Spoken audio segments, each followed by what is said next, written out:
وهذه رسالة إلى السلطة. راح يجيكم جيل مخيف، دير بالكم، لأن هذا الجيل تربى على التظاهرات وعلى الاحتجاج، وجيل ممكن يدخل عليكم لبيوتكم، فكونوا حذرين. مستمرين بالتغطية، أجواء حلوة الحمد لله. يعني اليوم 5 بالشهر 5/11/2019.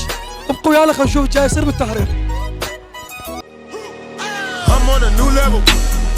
I'm on a new level. I'm on a new level. I'm on a new level. مظاهرات صوت.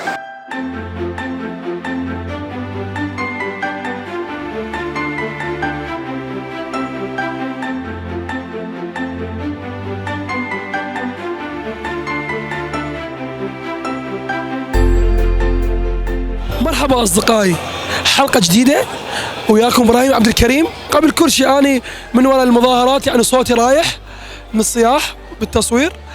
اليوم راح نوضح لكم شنو جاي يصير بساحة التحرير، الناس جاي تقدم.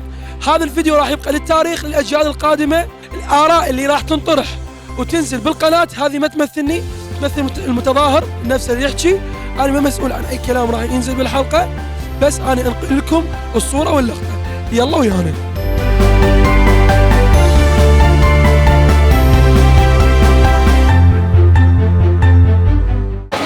أصدقائي مستمرين الآن بتوثيق ما يحدث في ساحة التحرير. أنا أحد الشباب اللي هو حسن رحيم، أحد الناشطين في العراق. السلام عليكم. عليكم السلام ورحمة الله. اليوم أنت من شباب الواعين بالشارع العراقي، نريد توضح بإيجاز شنو مطالب المتظاهرين للناس اللي برا واللي ما تدري جاي يصير بالعراق. بالبداية بسم الله الرحمن الرحيم.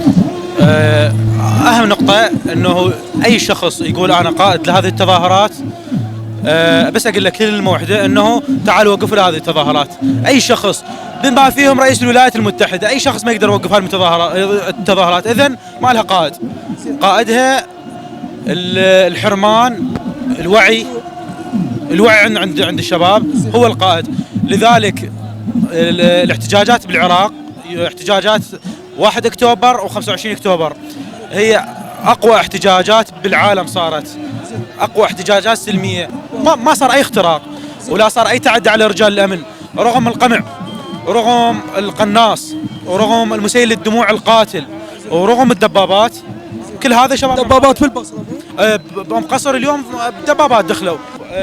احنا هذه الحكومة صار لها سنة حكومة ما خدمتنا، نطالب انه تستقيل الحكومة، حكومة انتقالية وحل البرلمان وانتخابات مبكرة بإشراف أممي. هذا أهم مطلب عندنا. زين، بعد مطالب انت اليوم كشاب ليش طالع؟ هذه مطالب عامة، يعني تغيير الدستور، حل البرلمان، تغيير الحكومة، ورغم الحكومة صار لها سنة، يعني اكو اشياء تراكمية. اي انت شنو مطلب كشاب؟ يعني احنا اكيد الدستور مو صحيح، القضاء العراقي يعني بي شبهات، النزاهة ما مفعل دورها، هواي امور، وهذا كله على عاتق مجلس النواب. ومجلس النواب الحالي هو مجلس بائس، انخلق من رحم الكتل التعبانه. لذلك احنا نطالب انتخابات مبكره، واجا بتزوير. لذلك احنا نطالب انتخابات مبكره وباشراف اممي. الحكم الديمقراطي الحالي الموجود يناسب وضع العراق وعقليه العراق.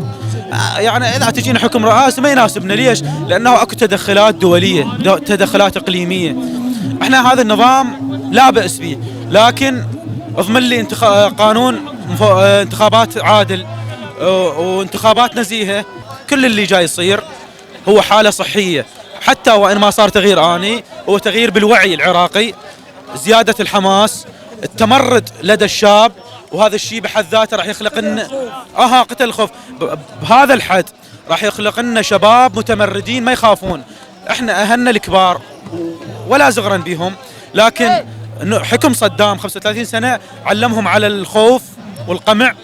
يعني انت وانا وكل المتظاهرين يطلعون امه تخاف علي، تقول له لا تطلع، ليش؟ تخاف من قمع صدام. لا، احنا الان انكسر هذا الخوف وراح يجي، وهذه رسالة الى السلطة. راح يجيكم جيل مخيف، دير بالكم، لان هذا الجيل تربى على التظاهرات وعلى الاحتجاج، وجيل ممكن يدخل عليكم لبيوتكم، فكونوا حذرين. شكرا جزيلا. احد الشباب الواعي حسن رحيم الناشط العراقي. اختصر لكم الكلام، الشباب الواعية هذه مطالبهم، مطالب بسيطة، ما رايد شي واو. ابقوا ويانا وشوفوا القصص اللي تصير بالتحرير. يلا السلام عليكم. السلام ورحمة شلونك الله حبيبي؟ حبيبي، شلونك؟ مبين مصوف الله إن يسعدك. شاء الله الحمد لله. طيب فدوى الأهوال. اليوم نريد نشوف العالم ليه جاي تتظاهر، شنو اللي يخليك مصوف بعدك هنا بساحة التحرير واكو روح انه تنرجل وانسى وهالامور. إن شاء الله بوجودكم وبوجود العراقيين الطيبين، وإن شاء الله إن شاء الله نقول للصابة كل بردا والسلامة على أمة محمد وعلى العراق. آمين. أنا صار لي 8 أيام هنا، أنا طبيب صيدلاني.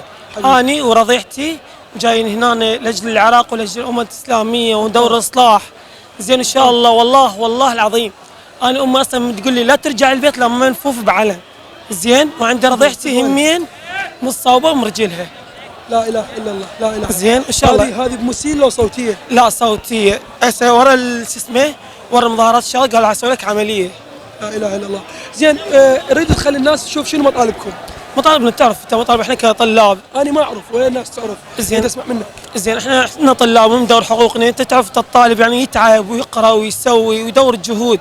زين انت تعرف هذا احنا بلد غني، مو تقول بلد انه تعبان، او بلد اغنى من كل البلود هو البلد العراق خصوصا.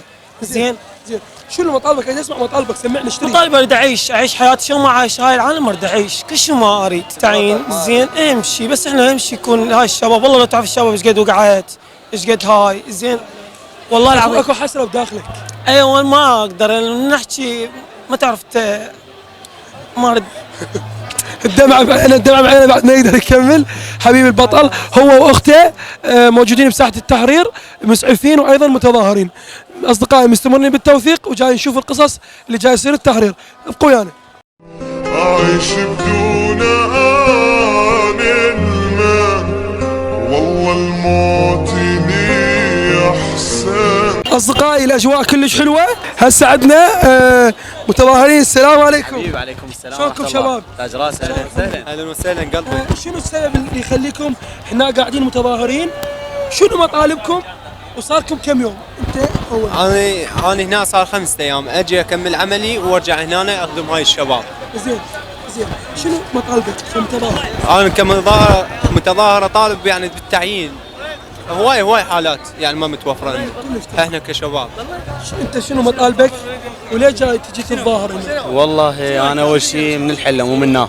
على الراس. صار لي 11 يوم ابات هنا، يعني ما اروح لا البيت ولا اروح المكان. على الراس. فالولد يجون هنا يشتغلون، احنا نجي بالنهار موجودين بكل مكان نفتر. انا مصور اصور الشغلات اللي مفيده اللي مؤثره مواقف. اما هيك وقت نلتقي هنا تبقى الشباب بايته نسوي لهم نراقيل، لان اغلب الشباب خطيه ما يقدر يرجع او شيء. قطع النت في سبيل الله. البارحه صار طلق حي على مود لا العالم تنقل الحاله انه ترى صار طلق حي. البارحه طلق حي موجود ضربوا المتظاهرين، هو قطع النت على مود لا تنشر. يقولون مو قوات عراقيه هاي من دس. عراقيين ابا عن جد. هسه هم هذول اللي عجز هاي المتظاهرين اللي بالساتر اللي يروحون يعبرون يحجون وياهم. بالنسبه للمندسين اكو عالم مغرض، اكو عالم مندسه تحب تخرب، اكو عالم تحب تشوه سمعه المظاهرات بدون استثناء. اي معمم اي سياسي اي اجندات خارجيه ما يشرفني يمثلني بهاي المظاهرات. نفس ما سمعتوا شباب انه هذه مظاهرات شبابيه عراقيه بحته، ما بها اي دعم، ما بها اي انتماءات اخرى. انت تحكي مستعدين نبقى اشهر ومستعدين نبقى اكثر في سبيل نوصل للي نريده. قدامكم هاي الشباب المتظاهرين. ابقوا ويانا ونشوف بعد القصص الثانيه اللي جاي يصير بساحه التحرير.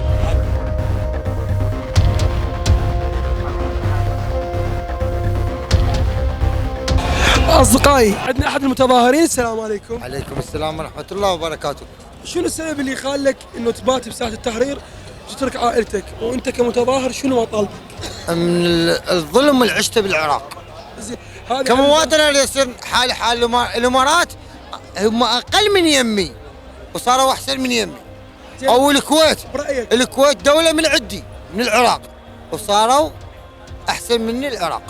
يعني الولد اختصار كلامه نريد وطن، يعني ما رايد اي شيء ثاني بس الوطن. لازم مو بس انا اكو عده مثل عده احنا يقول الوطن مو بس بيتك.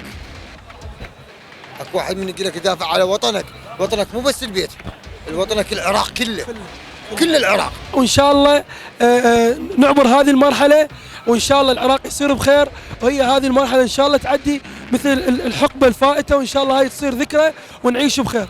ابقوا ويانا.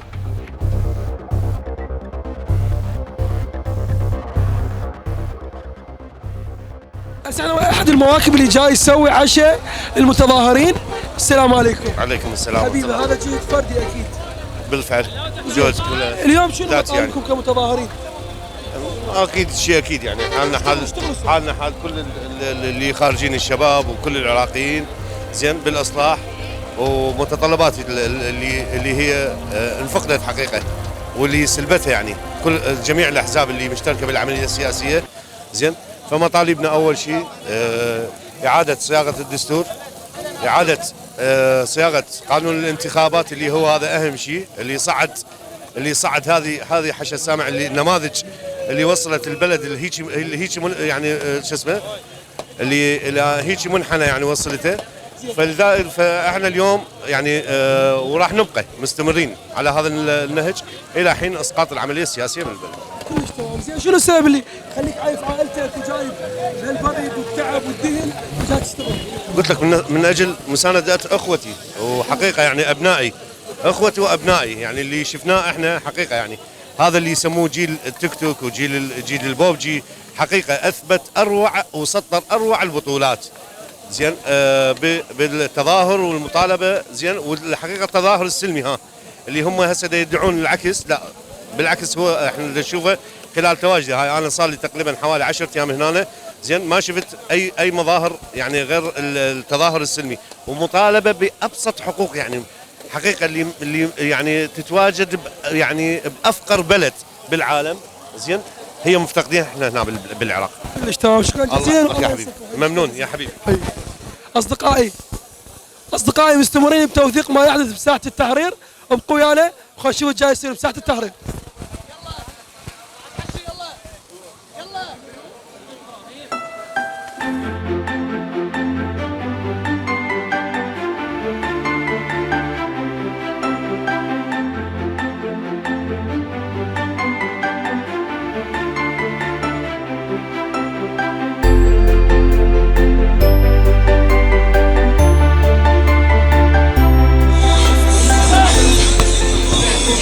أصدقائي أحد سباب نجاح الثورة هي التوك توك. اليوم أصحاب التوك توك أغلبهم مصابين وجرحى وأكو تكاتك تضررت يعني هسه كلش متأذية. أتمنى إنه تساعدونهم وتلمون تبرعات حتى ندعم أهل التكاتك لأن هاي مصدر رزقهم الوحيد. جاي نوثق ونشوف حالات بالتحرير القيان.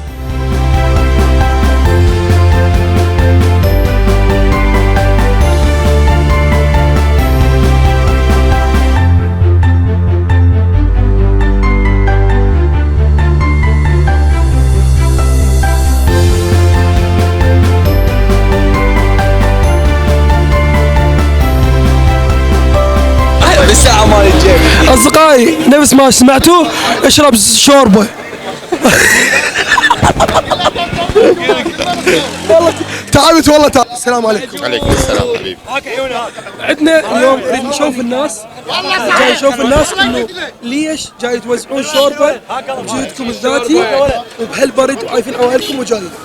والله يا صديقي هذا اقل شيء انه تقدر تسويه تجاه المواطنين والمتظاهرين الطالعين. اما اللي احنا نقدر مثل يوميا نروح ونجي. اكو ناس اصلا باقيه ناس على اسبوع و10 ايام من بدايه المتظاهرات انهم موجودين. لازم مثل ما يقول لازم مثل ما يقول توفر لهم الاكل، توفر لهم المستلزمات الصحيه الغذائيه، كل شيء لازم يتوفر لهم. هذا اقل شيء نقدمه لهم وهي من بركات الله. زين انت كمتظاهر شنو مطالبك؟